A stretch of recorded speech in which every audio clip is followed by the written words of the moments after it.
णमो अरिहन्ताणं णमो सिद्धाणं नमो आयरियाणं णमो अध्यायाणं णमो लोये सवसाहुणं मङ्गलं भगवान् वीरो मङ्गलं गौतमो गणी मङ्गलं कुन्दकुन्दाद्यो जैन धर्मोऽस्तु मङ्गलम् सर्वमङ्गलमाङ्गल्यं सर्वकल्याणकारकं प्रधानं सर्वधर्माणां जैनं जयतु शासनम् जैनं जयतु शासनम्। भक्तामर स्तोत्र पे अपनी चर्चा प्रारंभ हुई है, जिसके अंतर्गत हमने आचार्य मानतुंग स्वामी का परिचय, जिसे हमने भर्तृहरि शुभचंद्र आचार्य से जोड़ करके देखा था। सारी कहानी एक बार देखी थी। भक्तामर स्तोत्र संबंधी भ्रांतियां क्या हैं उनको भी हमने देख लिया था, और भक्तामर स्तोत्र में किसकी स्तुति है ये भी देख लिया था। भक्तामर स्तोत्र को आदिनाथ स्तोत्र भी कहा जाता है, क्योंकि मूलतः इसमें आदिनाथ भगवान की स्तुति की है। लेकिन एक दूसरी बात ये भी है, प्रारंभ के 2 श्लोकों को छोड़ दें, बाकी 46 श्लोकों को देखा जाए तो ये स्तोत्र 24 तीर्थंकर पर घटित हो सकता है। तम प्रथमम जिनेन्द्रम, एक ये शब्द, और युगादौ, युग के आदि में हुए आदिनाथ भगवान, और तम प्रथमम जिनेन्द्रम माने वे प्रथम जिनेन्द्र या उन प्रथम जिनेन्द्र को। बस इतने शब्दों को छोड़ दो। इसके बाद में यदि आप इसको पढ़ते हैं तो देखेंगे ये तो 24 तीर्थंकर पर घटित हो जाने वाला स्तोत्र है।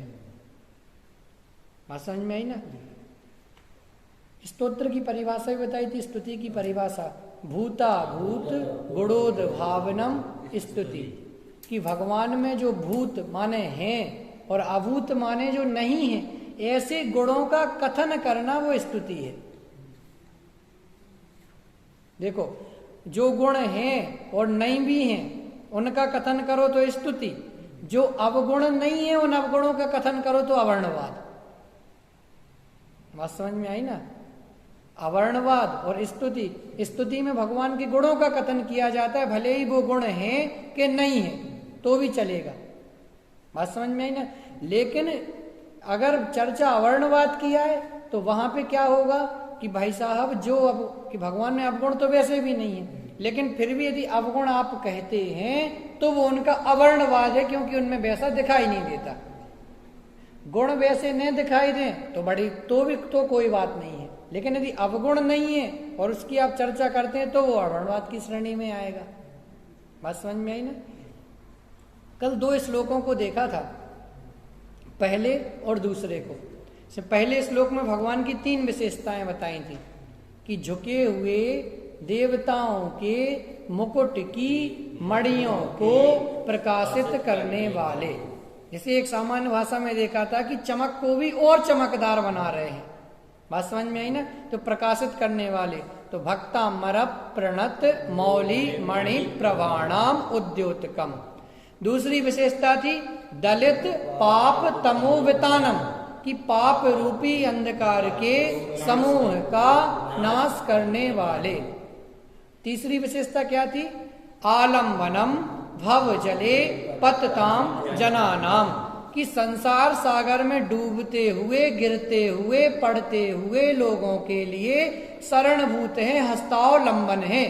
ऐसे युग के आदि में हुए आदिनाथ भगवान के चरण युगलों को सम्यक प्रकार से, अच्छी प्रकार से, भली भांति नमस्कार करके, ये पहले श्लोक का अर्थ अपन ने देखा था।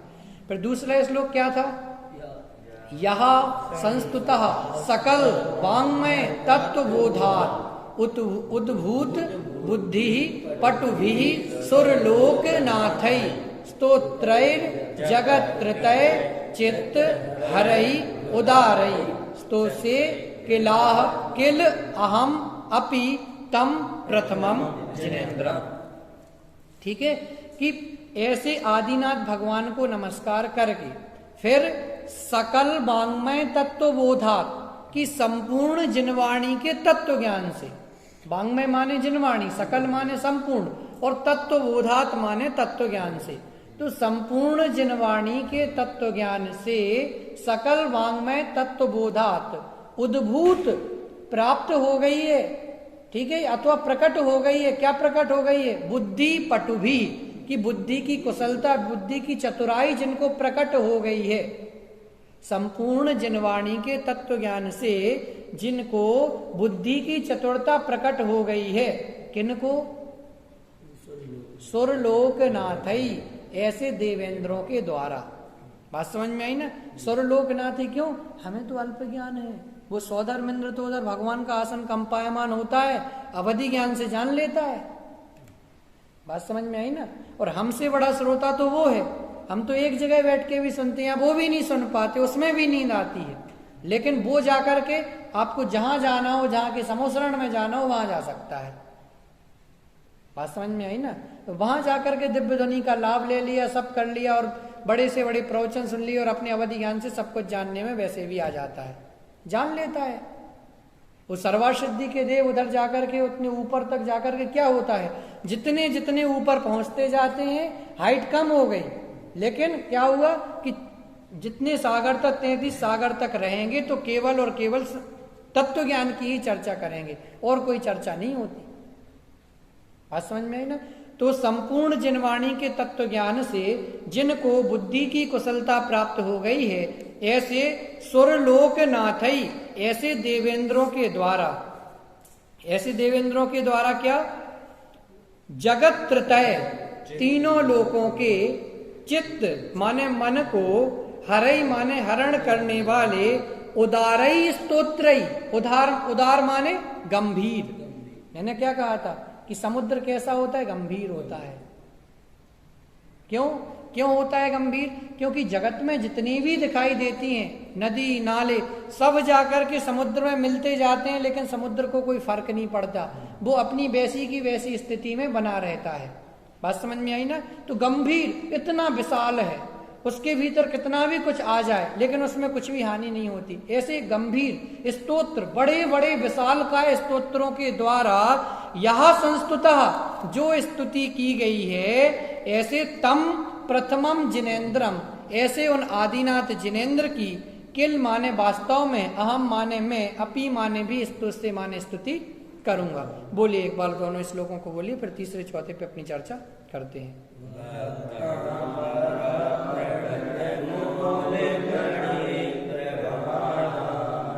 मोद्योतकं दलित पाप तमो वितानम, सम्यक् प्रणाम्य जिन पाद योगम योगादा, वालंबनम भव जले पतताम जनानाम,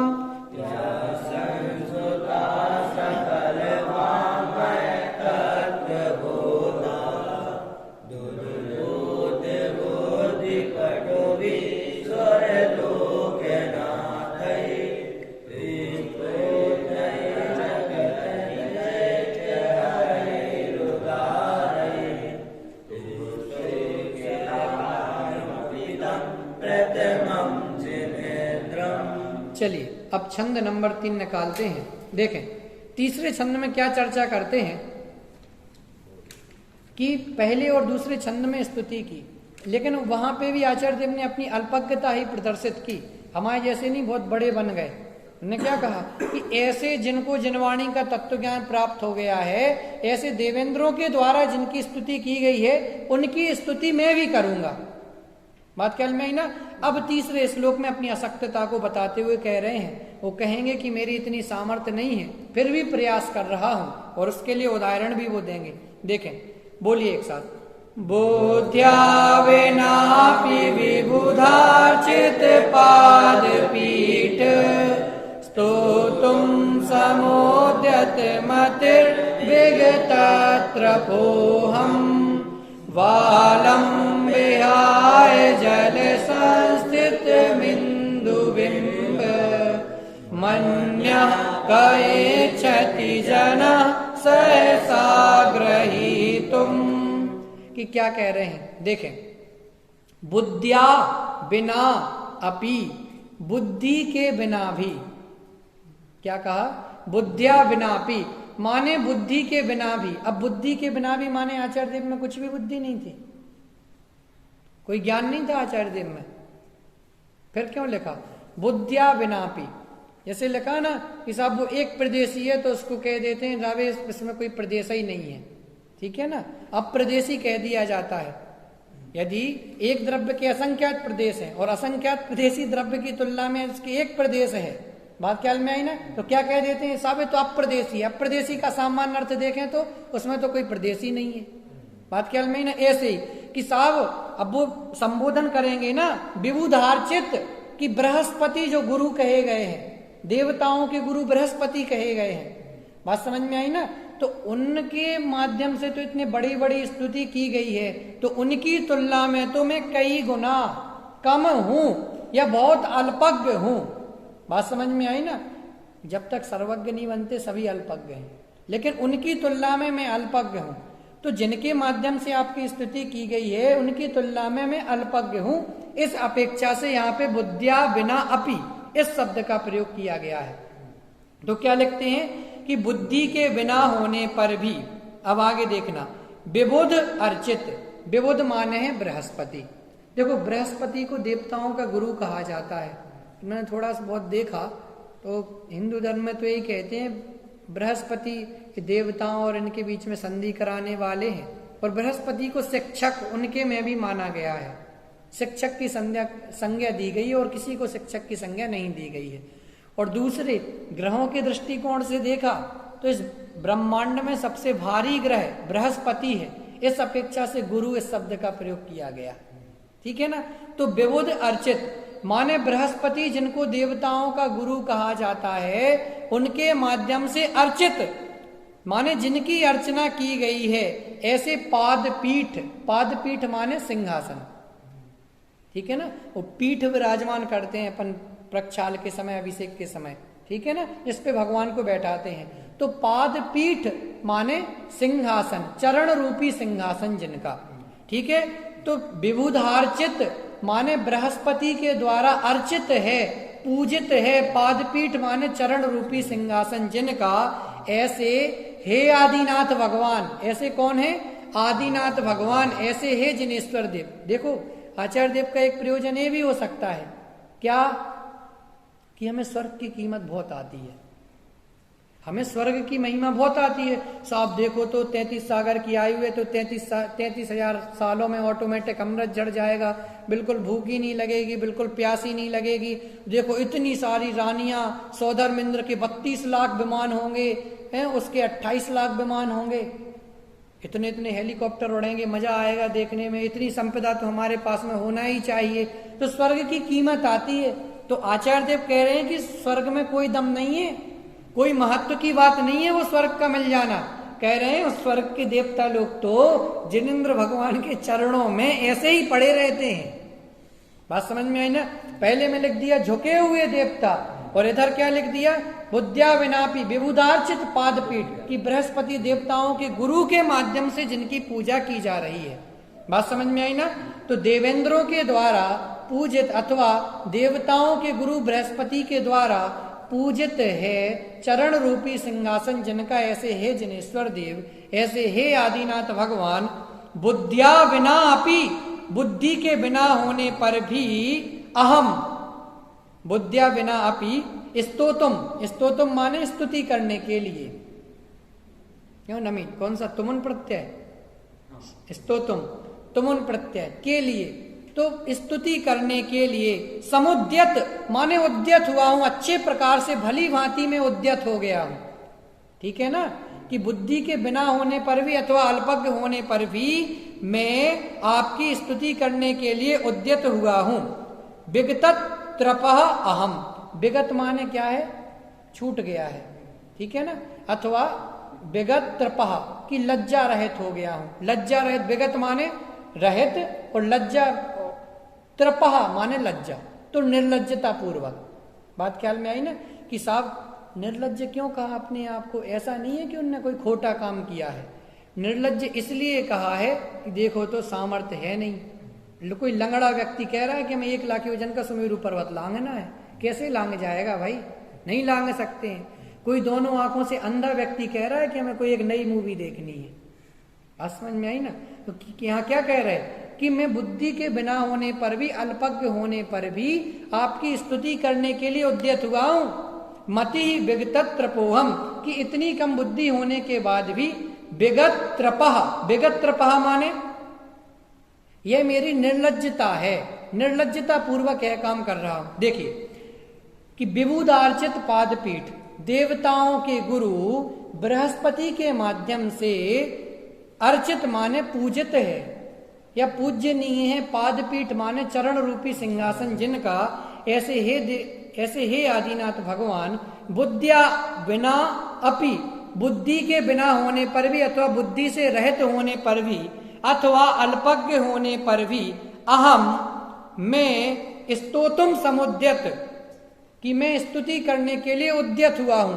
उद्यत हुआ हूं माने कि आगे खड़ा हो गया हूं कि अब मैं भी स्तुति करूंगा क्योंकि मुझे भी ऐसे भाव आ गए हैं। यह मेरी मति विगत त्रपह, यह मेरी बुद्धि की निर्लज्जता का प्रमाण है, यह मेरी बुद्धि की धृष्टता का प्रमाण है। बात ख्याल में आई ना?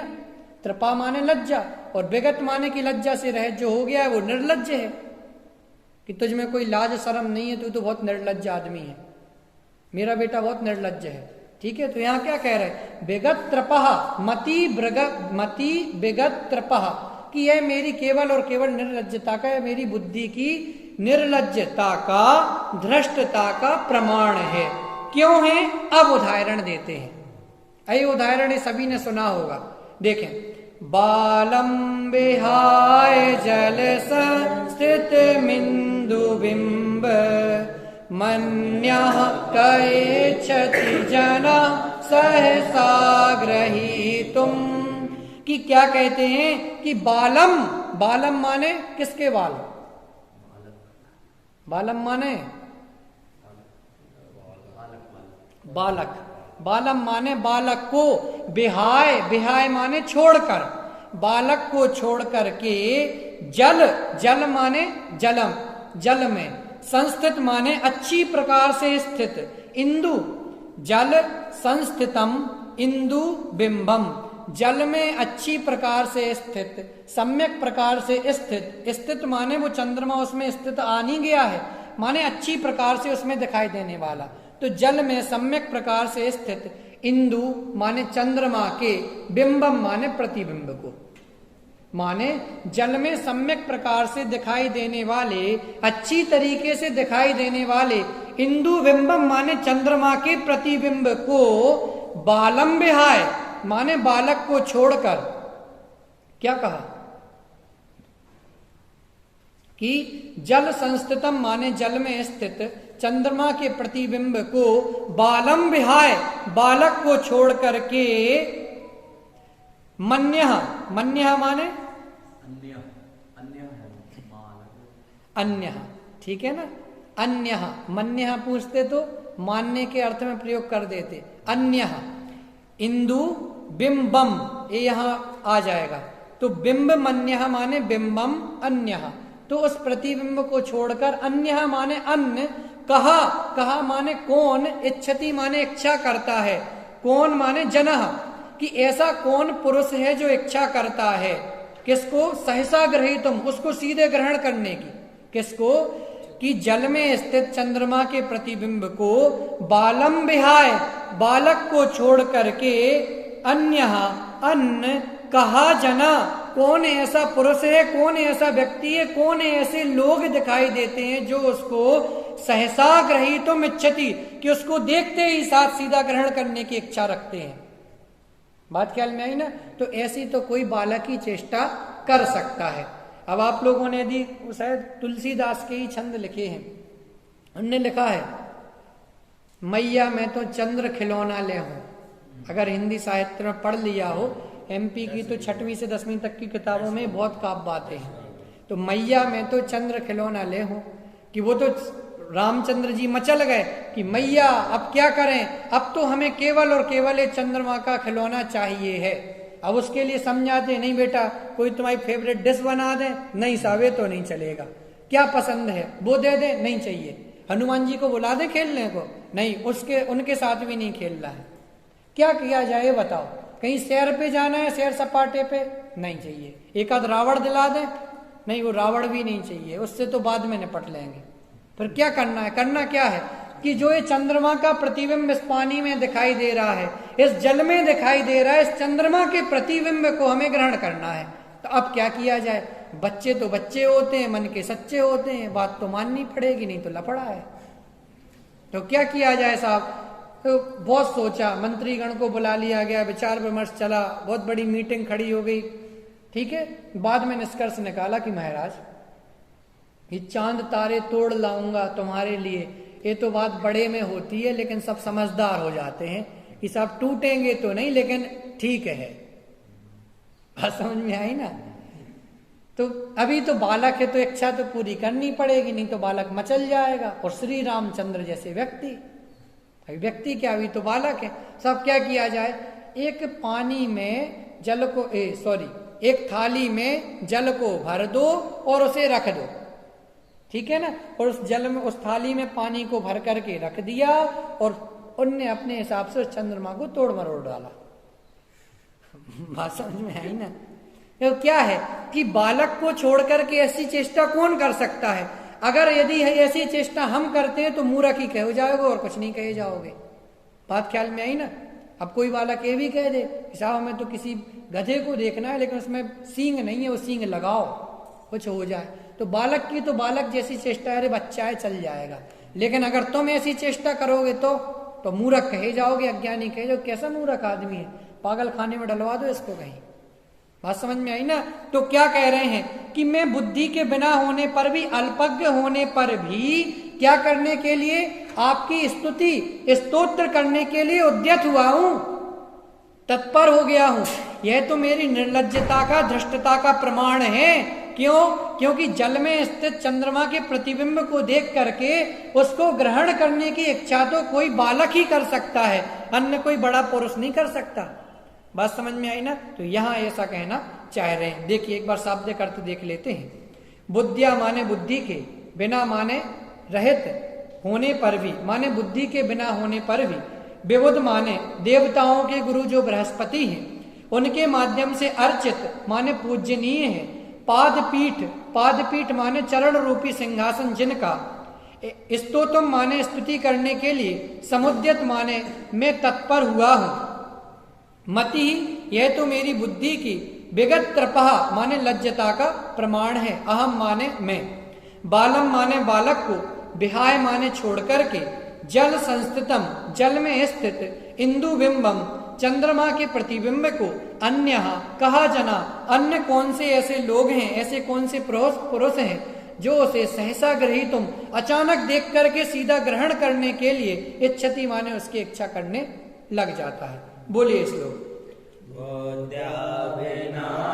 विबुधार्चित पाद पीठ, स्तोतुम समोद्यत मतिर विगतत्र पोहम, बालम विहाय जल संस्थितमिन्दु बिंब, मन्यः कएच्छति जना सहसा ग्रहीतुम।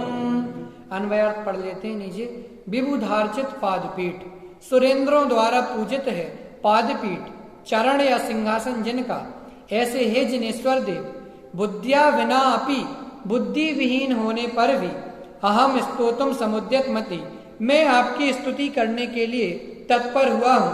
इति मम विगत त्रपः, यह मेरी निर्लज्जता या धृष्टता ही है। क्योंकि जल संस्थितम इंदुबिंबम, जल में पड़े हुए चंद्र के प्रतिबिंब को, बालम विहाय अन्य कहा जना सहसा ग्रहीतुम इच्छति, नादान बालक के सिवाय अन्य कौन ग्रहण करना चाहेगा। अर्थात कोई भी समझदार व्यक्ति चंद्र प्रतिबिंब को पकड़ने की इच्छा नहीं करेगा। देखिए चौथा श्लोक, काव्य नंबर 4, बोलते हैं एक साथ। वक्तुं गुणान् गुण समुद्र शशांक कांतान् कस्ते क्षमः सुर गुरु प्रतिमोऽपि बोध्या कल्पान्त काल पवनो दत्तनक्र चक्रम्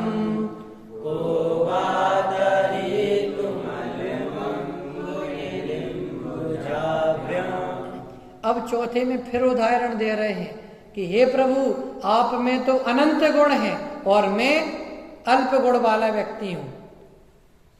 ठीक है ना, माने देखो अनंत तो आप में भी है, अनंत आप मुझ में भी है, लेकिन प्रकट आपने पूरे अनंतों गुण कर लिए हैं और मैं अब तक इतने गुण प्रकट नहीं कर पाया हूं। आप तो केवल ज्ञानी हो गए हैं, मैं तो मतिश्रुत ज्ञानी हूं। आप लोकालोक को जानने की सामर्थ्य रखते हैं और मैं तो यही सामने पड़े हुए पदार्थ को नहीं जान सकता, सामने रखी हुई वस्तुओं को भी नहीं जान सकता, अथवा आज का भूला हुआ, आज का याद किया हुआ कल भूल जाता हूं, अभी का याद किया हुआ थोड़ी देर बाद भूल जाता हूं। बात समझ में आई ना? तो कह रहे हैं, तो उसके लिए भी उदाहरण दे रहे हैं। इसके लिए कल्पांत काल की हवाएं, इसका उदाहरण यहाँ पे देंगे। बात समझ में आई ना?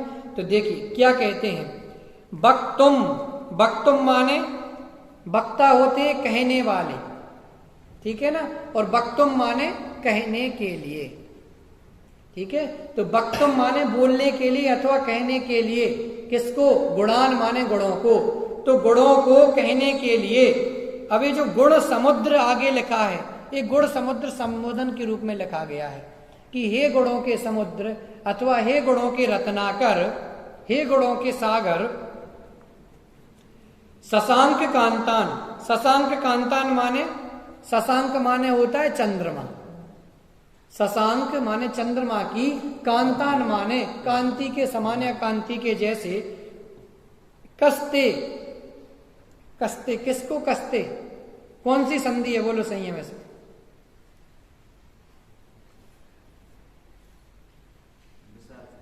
विसर्ग संधि, विच्छेद, कहा प्लस ते। ठीक है, ठीक है, तो कस्ते चह, कस्ते क्षमः सुर गुरु प्रतिमः अपि बुद्ध्या, कि कहते हैं कि सुर गुरु प्रतिमः अपि बुद्ध्या। यहाँ पे भी देवताओं के गुरु, किसको बताया था देवताओं का गुरु? आगम बृहस्पति। ठीक है ना, देवताओं के गुरु बृहस्पति। प्रतिमः, प्रतिमा माने उन जैसे समान या सदृश पुरुष, कि देवताओं के गुरु अथवा बृहस्पति जैसे सदृश पुरुष भी, बुद्धिया माने बुद्धिमान पुरुष भी, बृहस्पति जैसे बुद्धिमान पुरुष भी। देखें, वक्तुम माने कहने के लिए, गुणान माने गुणों को। ठीक है ना, तो आपके गुणों को कहने के लिए स्वर गुरु प्रतिमा अपि बुद्धिया, कि बृहस्पति जैसे बुद्धिमान पुरुष भी।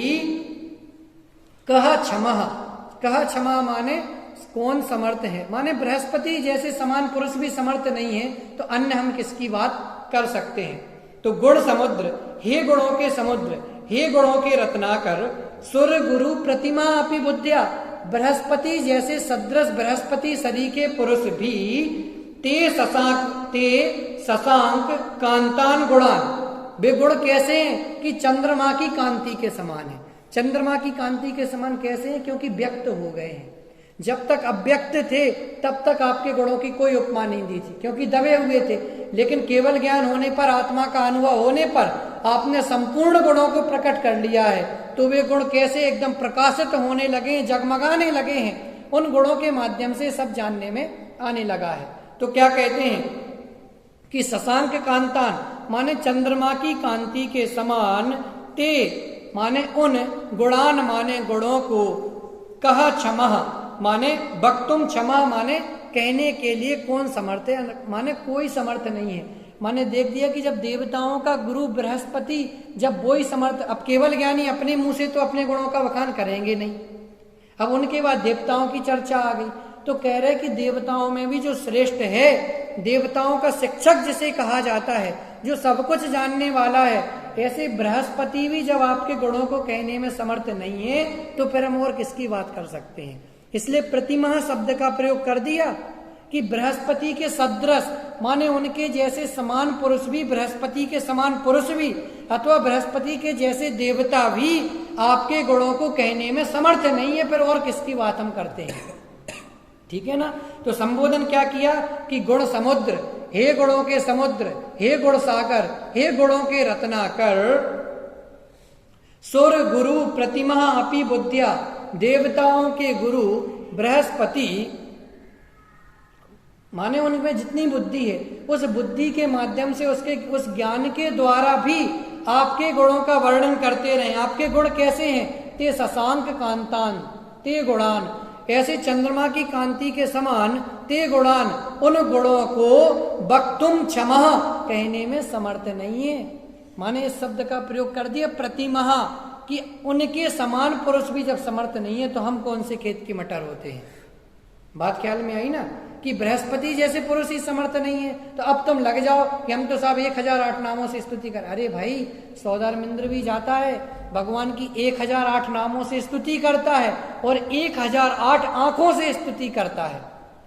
ऐसा उल्लेख आता है 1008 नेत्र बना करके भगवान को देखता है तो भी तृप्ति नहीं होती, और 1008 नामों से उनकी स्तुति करता है। बात ख्याल में आई ना। उसके बाद भी फिर भी भगवान की स्तुति जितनी की जाए उतनी कम है, क्योंकि अनंत गुण है और अनंत गुणों को कहने के लिए कौन समर्थ है। आगे देखते हैं। अब उदाहरण क्या कहते हैं कि कल्पांत काल पवनो दतनाक्र चक्रम को वा तरीतुमल माम्बुनिधिं भुजाभ्याम, कि कह रहे कल्पांत काल, कि एक कल्प काल कितने कोड़ा कोड़ी सागर का होता है? अच्छा, उत्सर्पणी काल कितने कोड़ा कोड़ी सागर का? 10 कोड़ा कोड़ी सागर का। और अवसर्पणी काल 10 कोड़ा कोड़ी सागर का। और कल्प काल 20 कोड़ा कोड़ी सागर का। और 1 कोड़ा कोड़ी बराबर, हाँ, 1 करोड़ का गुणा 1 करोड़ में करेंगे तो जितना उसका जो आएगा इक्वल में वो 1 कोड़ा कोड़ी कहलाता है। माने 14 शून्य आएंगे हैं और 1 आगे, तो 15 अक्षर टोटल होंगे, 14 शून्य और 1, तो ये 1 कोड़ा कोड़ी सागर बनता है। ठीक है। ऐसे 20 कोड़ा कोड़ी सागर एक कल्प काल। अब एक कल्प काल बीत रहा है, अब अभी 5वां काल कितने वर्ष का है? 21,000 वर्ष का है। और 6वां काल, अरे तो अवसर्पणी काल है ना, घटता हुआ, घटेगा नहीं कि 18,000 नहीं बचेगा? अष्ट के नहीं घटते हैं। ठीक है ना। तो 5वां 21,000 वर्ष का और 6वां भी 21,000 वर्ष का। इस 6वें काल के बाद जाकर के प्रलय आएगा। ठीक है। 49 दिनों तक प्रलय रहेगा। अब उसमें भी 7-7 दिन, ऐसे 49 दिन 7 प्रकार की तरह तरह की बारिश होगी। पानी भी बरसेगा, अग्नि भी बरसेगी, पत्थर भी बरसेंगे, सब प्रकार की बारिश, तो जल की बरसात होगी और बिल्कुल समुद्र उफानों पर आ जाएंगे बिल्कुल। क्यों भाई? बात यही है कि बड़े लोग अपनी मर्यादा में रहते हैं तो सब बचे रहते हैं। बात ख्याल में आई ना। समुद्र अपनी मर्यादा में है तो सब बढ़िया है, अगर उसने मर्यादा छोड़ दी तो क्या होगा? खेल खत्म। ठीक है ना, कुछ नहीं बचने वाला है। तो अब कहते हैं कि सुनो, कदाचित उस समुद्र को तो फिर भी कोई तैर लेगा, कि प्रलय काल में वो समुद्र आए तो हाथ पैर मार करके वो फिर भी कोई तैर लेगा। हरिवंश पुराण में पढ़ रहे थे ना, वो सप्तघोष वाली कहानी, वो रत्न रख लिए थे, वो अपने रत्न रख करके चला जाता है और कहाँ दूसरे देश में 12 सालों के लिए जाता, कितने साल के लिए, वहां से लौटते समय वो समुद्र में उसका जहाज फट जाता है, फिर भी वो तैरते तारते जैसे तैसे हाथ पांव मारते हुए, मरता क्या ना करता की उक्ति के अनुसार वो बाहर फिर भी आ जाता है। कहते हैं ऐसे समुद्र को तो फिर भी तैर लोगे, लेकिन कहते हैं कल्पांत काल, कि कल्पांत काल के बाद में, 6वें काल के बाद में जो प्रलय आएगा, जो पानी और जो समुद्र अपने उफान को प्राप्त हो जाएंगे, सब जगह एक ही एक जैसा, और छोर कुछ नहीं दिखाई देगा। उस समय पवनोद्धत, कि पवन भी, हवा भी बहुत वेग से चल रही होगी, बहुत तीव्रता से हवाएं चल रही होंगी। देखो ये चक्रवात तूफानों में तो कोई दम नहीं है। ये चक्रवात आ गया, ये सुनामी आ गया, ये बवंडर आ गया, ठीक है ना। और तरह तरह के और पता नहीं क्या, आज ये तूफान आ रहा है, देखो तो अरब की खाड़ी से उठा है, अब पश्चिम बंगाल होते हुए धीरे धीरे उधर से घुसते हुए आ रहा है, फिर मध्य प्रदेश में आ जाएगा, फिर राजस्थान में आ जाएगा, देखो तो मुंबई में क्या सर्वनाश हो गया, ऐसा हो गया, वैसा हो गया। कहते हैं इनमें कोई दम नहीं है। बात समझ में आई ना, ये कोई महत्व की बात नहीं है। कहते हैं कि वो हवाएं तो कैसे होती हैं, पवनोद्धत, कि वो हवाएं बहुत तेज चल रही हैं, बहुत जोर शोर से, ठीक है ना।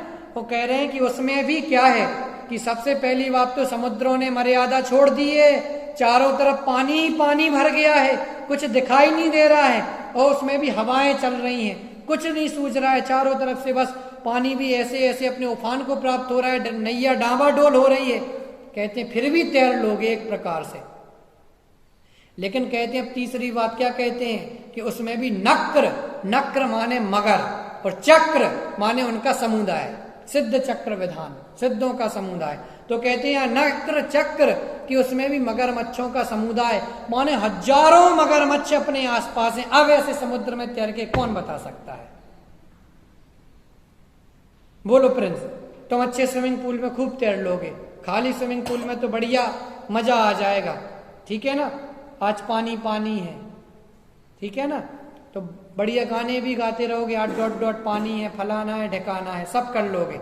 लेकिन अगर उसी समुद्र, उसी स्विमिंग पूल में, तो समुद्र में तो हजारों लाखों की संख्या, उसी स्विमिंग पूल में 2 मगरमच्छ डाल दिए जाए, आप तैर पाओगे कि नहीं? सांसें फूल जाएंगी पहले, ठीक है ना। कोई ये भी कह दे कि हम 1 करोड़ रुपए देंगे, तो कहोगे 1 करोड़ क्या, उधर हमारा तो कुछ बचना अचना नहीं है जो हम 1 करोड़ ले पाए। बात समझ में आई ना।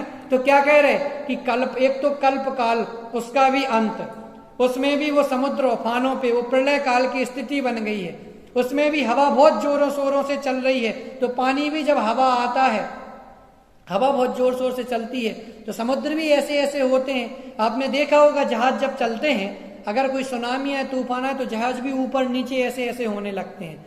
तो खूब तेज हवाएं चल रही हैं, तो पानी भी स्थिर नहीं है, और उसमें भी आसपास हम तैरने को चलो फिर भी एक बार सोच लें, लेकिन मेरी बुद्धि उसके लिए स्वीकृति नहीं देती। क्यों?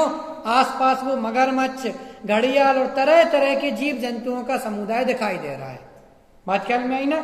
तो कल्पांत काल माने कल्प काल के अंत में पवनोद्धत बहुत तेज हवाएं चल रही हैं, प्रलय काल की स्थिति बन गई है, और नक्र चक्र कि उसमें भी मगरमच्छों का समुदाय डोल रहा है, ठीक है ना। तो कोवा, तो अब ऐसा कौन सा है? अब भोजपुरी में चलता ना ऐसा कैसन वाह, अब वो कोवा नहीं है, ठीक है ना। अथवा ऐसा जो दिखाई दे रहा है आप लगा सकते हैं कि सबसे पहले तो प्रलय काल जैसी स्थिति है, अथवा उसमें भी बहुत सारी हवाएं चल रही हैं, अथवा बहुत सारे मगरमच्छों का समुदाय भी उसमें लगा हुआ है, और भी और शब्द का प्रयोग यहाँ पे करेंगे इसके लिए, ठीक है ना। तो और ये सब है कि सबसे पहली बात तो कल्पांत काल में वो प्रलय काल वाली स्थिति, और उसमें भी पवन, और उसमें भी वो मगरमच्छों का समुदाय। तो ऐसे समुद्र को माने कौन है जो तरीतुम माने तैरने के लिए, अम्बु निधिम माने, अम्बु माने जल, और जल की संपदा स्वरूप जो है, भंडार स्वरूप है। तो अम्बु निधिम माने ऐसे समुद्रों को अपनी भुजाभ्याम माने दोनों भुजाओं के बल से, तरीतुम माने तैरने के लिए, अलम, अलम माने समर्थ है। बात ख्याल में आई ना।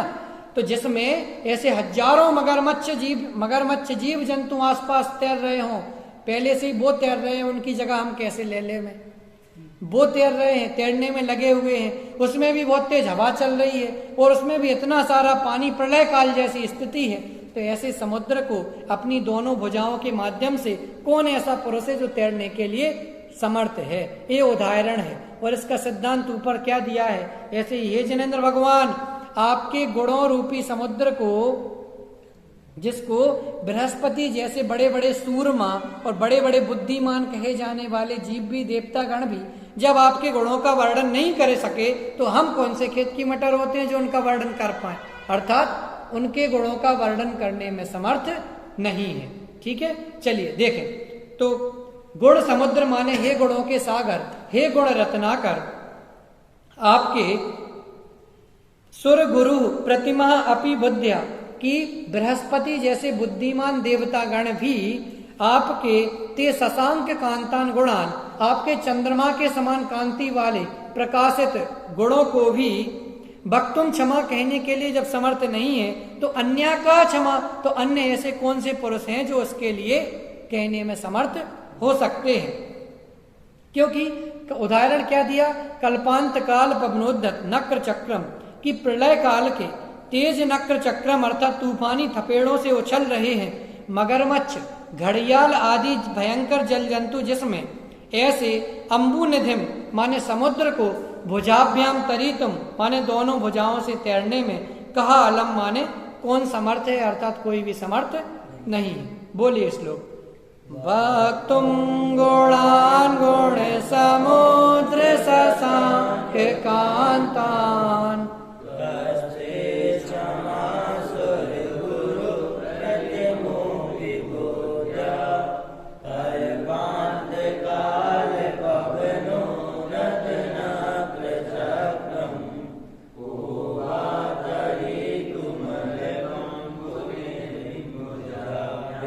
कुछ पूछना है? समझ में आया? ठीक है। कली छंद आपको 4 याद होना चाहिए, ठीक है ना?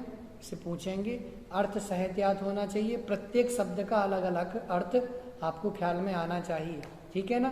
नहीं हो एक बार लगा के जाके देखना और उसको पेंसिल से लिखना, ठीक है ना? आपको नहीं आया, अगर कुछ भी नहीं बने तो आप तत्काल पूछ सकते हैं, लेकिन पूछने की आदत डालें। ऐसा नहीं कि हम पूछ लेंगे क्लास में तो हमें कुछ हो जाएगा, नहीं।